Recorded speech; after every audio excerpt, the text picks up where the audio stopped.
Hello. Do you want to cook your salmon so that it is flavorful, moist, and basically everything that you ever hoped the salmon would be? Well, then you have tuned into the right video. Welcome to A Great Cooker. I'm Sophronia, and today I'm going to share with you 10 tips so that you can make your salmon fantastic. Because why shouldn't salmon be?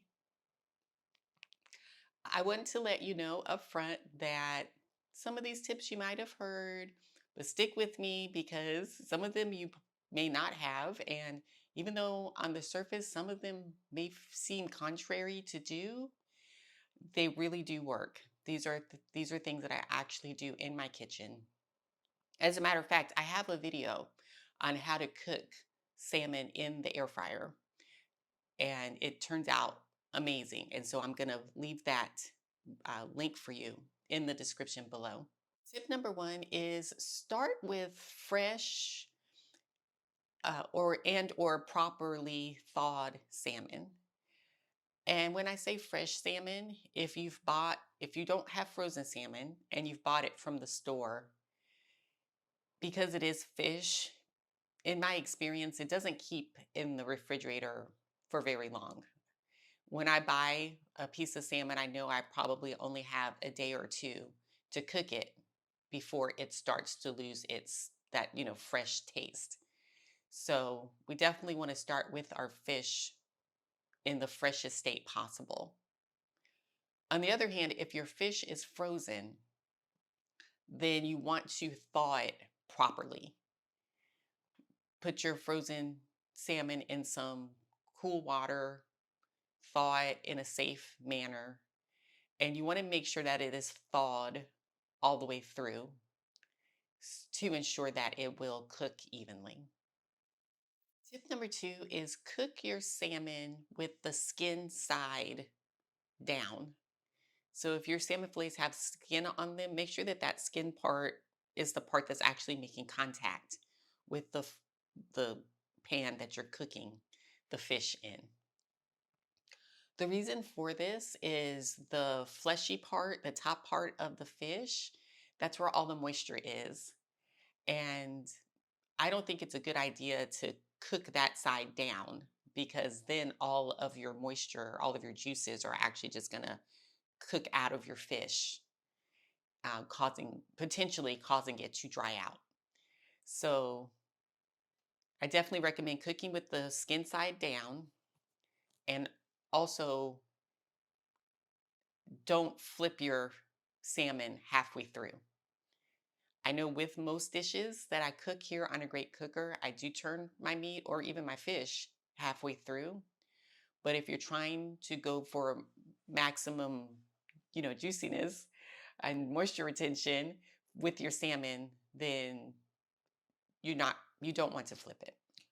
Another tip number three is to use parchment paper when you cook your salmon.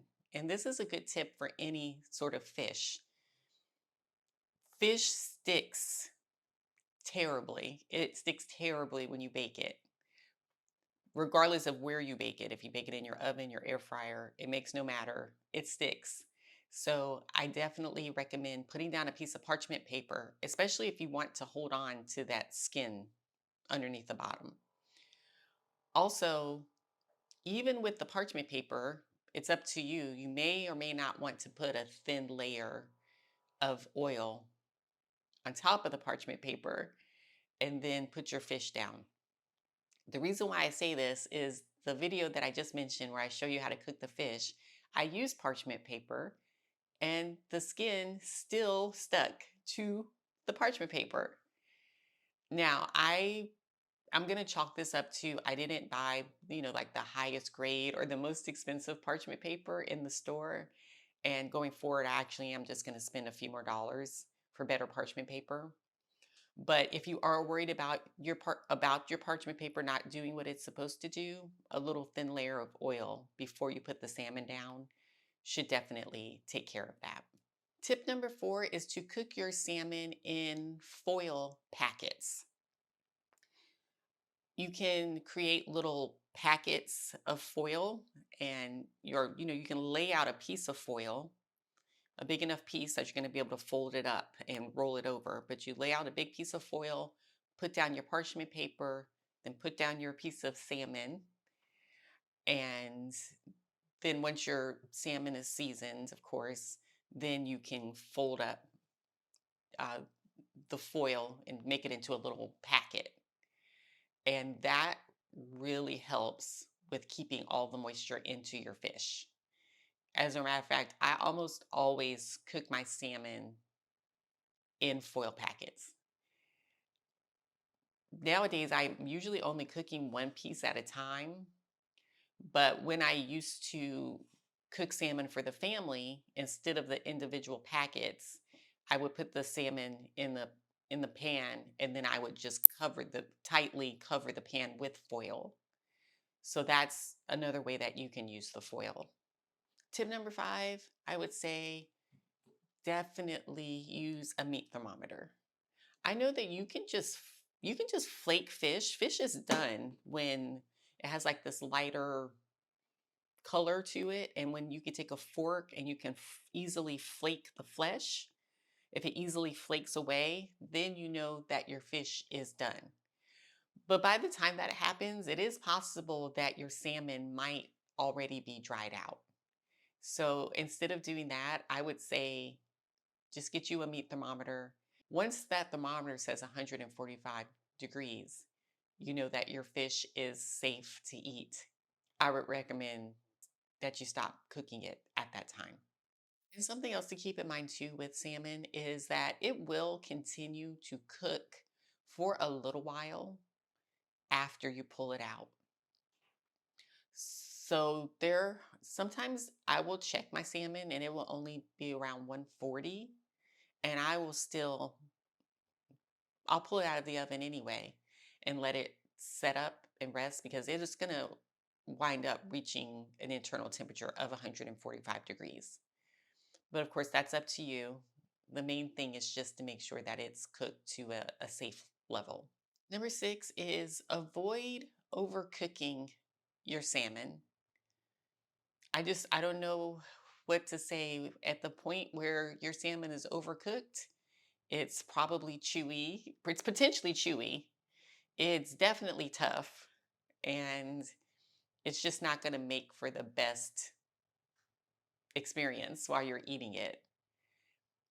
Now, I have definitely overcooked salmon, and at the same time, I'm an extremely frugal person. So there have been some times where I cooked my salmon for too long, and I wound up chopping it up and tossing it into a salad because I didn't want to waste the salmon. But at least if I put it in a salad, then then I have the salad dressing to combat the dryness. But if you're not trying to make a salmon salad and you're just trying to eat a delicious piece of fish, then definitely keep your eye on the salmon and make sure that it doesn't cook for too long. Tip number 7 is let the salmon rest before you serve it. And this is a tip really for any meat or any fish, but once it's done cooking, if you're able to, if you can spare the time, give it at least 5 minutes before you actually cut into it or before you bite into it, because that 5 minutes gives the juices in the salmon an opportunity to redistribute throughout the fish.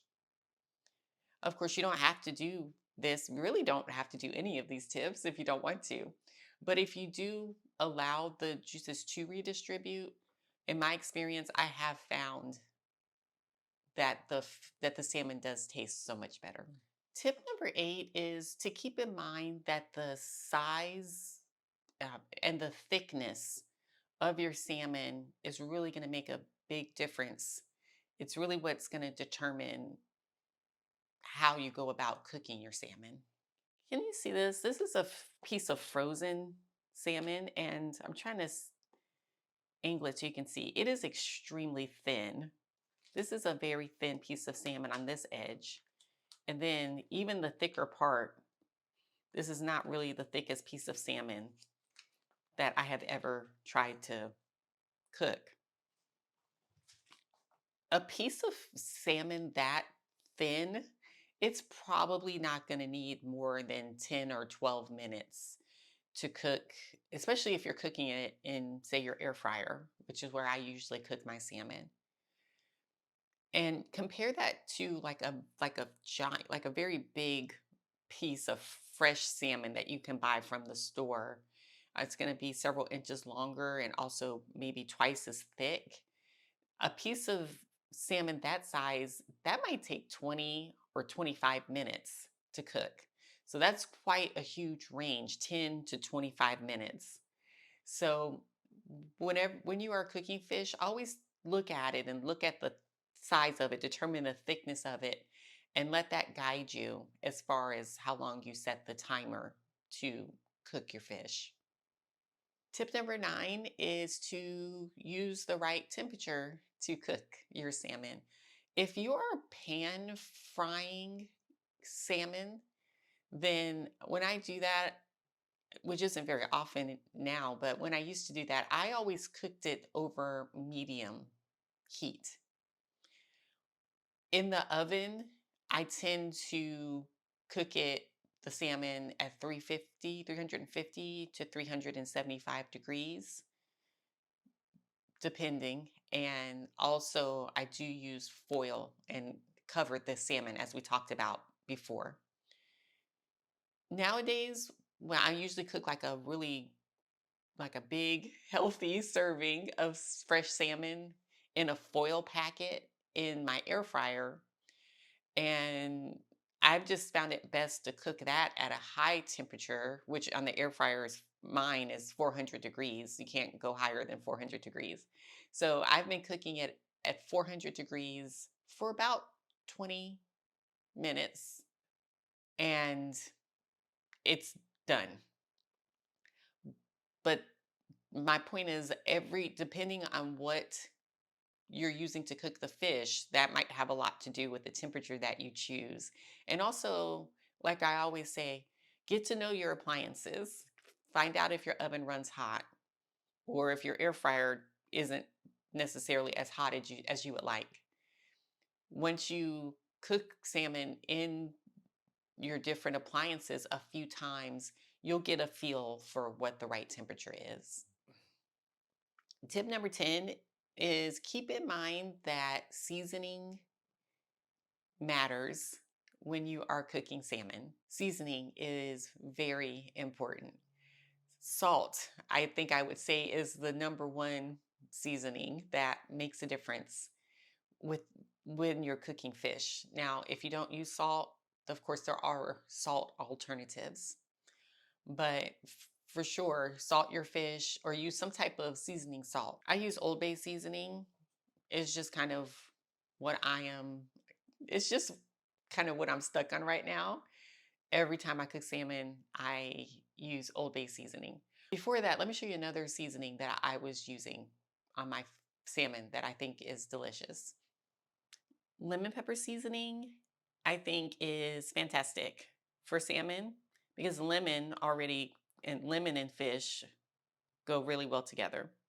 But this combination of the lemon and pepper seasoning, let's see if we can see what's in it. Yes, the first ingredient is salt, like I said.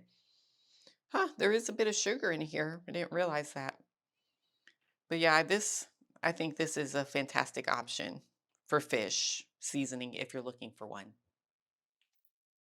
While we're talking about seasoning, it is also a good idea to make sure that you don't over season your salmon. Salmon is a very delicate, dish, and it can become overpowered pretty easily. So season, but of course, season in moderation. Those are my tips, but of course, I would love to hear your tips. If you have a certain way that you cook your salmon that makes it turn out great, make sure and leave that in the comments. And also another video is going to pop up here. So definitely, if you feel so inclined, make sure to check out that video and subscribe. If you like what we're doing here at A Great Cooker, cooking healthy meals, mostly keto, and most of the time I cook in one of my small appliances, my air fryer, indoor grill, an electric skillet, if that counts, um, electric pressure cooker. So if you cook any of those ways and you want to make healthy, easy meals, definitely subscribe to our channel. Thank you so much for watching, and I'll see you in the next video.